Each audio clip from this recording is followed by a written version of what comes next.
Fashion में फेरा में सब रहता के बनी काचे अभी हम न जानो देख डरे लगी हो कि ढोढ़ी में पानी तोहरा लागी। साला आजकल का प्यार भी गजब हो गया, सुबह लब हो गया, सांझ सब हो गया। लाजो न लागे तो है पूछे में और सोन बात हो कैसे बनम के कोरा सुतैलू के वाड़ी में गिली लगैलू भतार संग काटे रात भर मच्छर ना लगावे मच्छरदानी हमर चहटत जवानी हमारा के टुकुर टुकुर देखो तारो का तू टमाटर जैसा गाल लाले लाल है क्या जा नाच कर हमर नया नया गवाना नया तकिया बिछवाना नया चोली के खोली बनवा खेलवाना नया नुहर जानी धनी के चोर राजा तेरा कमरो बड़ा गोरकी पत्थर की रे मारे गुल लबाजिया उड़ी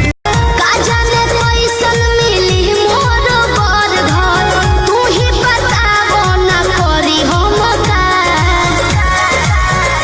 अरे पापा जी से कही दा तू साफ साफ बतिया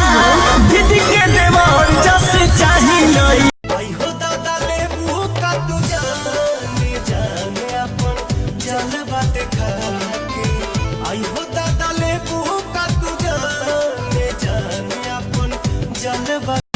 ड्राइवर न समझाता पानी बिना इंजन मोर धन खाता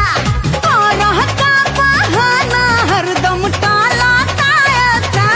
खीर टमाटर में ना पानी कब डालाता ऐसा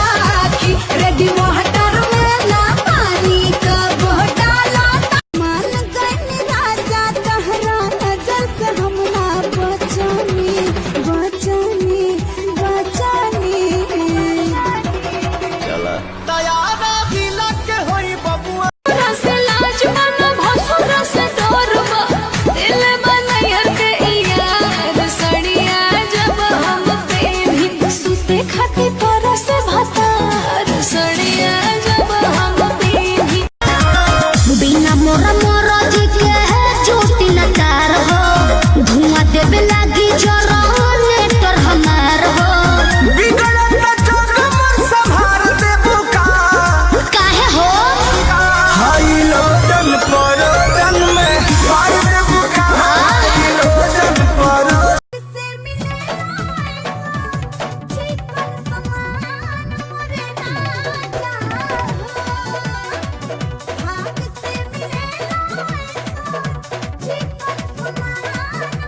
सैया बबुआ